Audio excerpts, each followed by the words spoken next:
며칠 전 멍한 눈으로 아침 뉴스를 보다가 들고 있던 커피잔을 멈칫했습니다. 2026년 2월의 끝자락, 올 것이 오고야 말았다는 앵커의 목소리. 미국과 이스라엘 그리고 이란.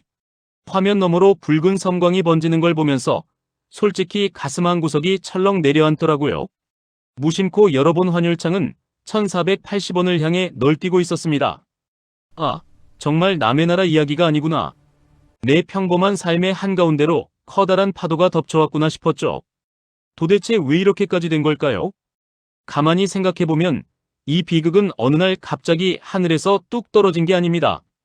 아니, 정확히 말하면 오랫동안 골물대로 골문 상처가 결국 터져버린 것에 가깝습니다. 지난 몇 년간 이란 내부는 살인적인 인플레이션과 경제 붕괴로 신음했고 사람들은 거친 숨을 몰아쉬며 거리로 쏟아져 나왔습니다. 벼랑 끝에 몰린 정권은 그 위태로운 시선을 어떻게든 외부로 돌려야만 했을 겁니다. 그리고 그 틈을 타 불안감을 느낀 미국과 이스라엘은 선제 타격이라는 어쩌면 돌이킬 수 없는 무거운 방아쇠를 당겨버린 것이고요. 세계 에너지의 혈관이라 불리는 호르무즈 해협이 꽉 막혀버린 지금 그 여파는 고스란히 우리의 밥상 물가로 출근길 주유소의 기름값으로 밀려오고 있습니다. 이 거대한 세계사의 경랑 앞에서 우리 대한민국은 어떤 표정을 지어야 할까요? 솔직히 두렵고 막막합니다. 하지만 언제나 그랬듯 우리는 주저앉아 한숨만 쉬고 있을 수는 없잖아요. 제가 곰곰이 짚어본 이 위기 속에서 우리 경제를 다시 숨쉬게 할 현명한 생존법은 3가지 정도입니다. 첫째는 참 역설적이고도 씁쓸한 이야기지만 우리의 강점을 지렛대 삼아 버티는 일입니다. 세계가 불안할수록 역설적이게도 한국의 정밀한 방산, 무기와 험난한 바닷길을 효율적으로 뚫고 갈 친환경 선박을 애타게 찾고 있습니다.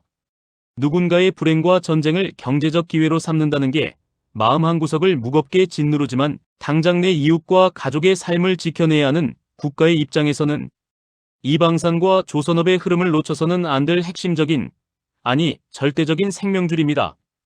두 번째는 우리의 오랜 취약점, 그 체질을 완전히 바꾸는 겁니다. 이번에 뼈저리게 느끼지 않으셨나요? 중동에서 총소리 한 번 나면 우리 경제가 얼마나 낙엽처럼 쉽게 휘청거리는지 말입니다. 수입선을 다변화해서 당장의 위험을 분산하는 건 기본 중의 기본이고요. 이제는 정말 에너지 자립을 향해 독하게 나아가야 합니다. 원전 생태계를 단단히 다지고 태양광과 풍력 같은 재생에너지의 사활을 걸어야 합니다. 외부의 거친 바람에 흔들리지 않는 우리만의 튼튼한 뿌리를 내려야 할 때입니다.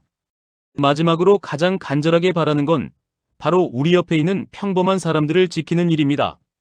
환율과 물가가 미쳐 날뛸 때 가장 먼저 차가운 바닥에 쓰러지는 건 거대한 대기업이 아닙니다. 골목 모퉁이에서 땀 흘리는 작은 식당 사장님, 그리고 원자재값 폭등을 맨몸으로 견뎌내는 영세한 수출 중소기업들이거든요.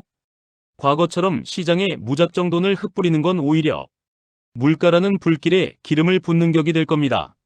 지금은 정말 피가 모자라 숨이 멎어가는 곳에 물류 바우처나 관세 인하 같은 혜택을 핀셋처럼 정확하게 꽂아주는 정밀한 보살핌이 절실합니다. 여러분도 아마 공감하실 거예요. 내 이웃의 삶이, 이 작은 골목의 온기가 무너지지 않아야 우리 경제라는 커다란 나무도 버틸 수 있다는 것을 말이죠. 창밖을 봅니다. 2026년에 봄이 오려는 듯 바람은 제법 부드러워졌는데 세상의 뉴스는 온통 꽁꽁 얼어붙은 겨울이네요. 하지만 우리는 IMF의 매서운 눈보라도 수많은 글로벌 경제 위기도 묵묵히 서로의 온기를 나누며 견뎌내고 꽃을 피웠던 사람들입니다. 이번에도 상처는 남겠지만 결국 우리는 더 단단해진 굳은 살을 안고 이 거친 파도를 묵묵히 넘어서리라 믿어봅니다.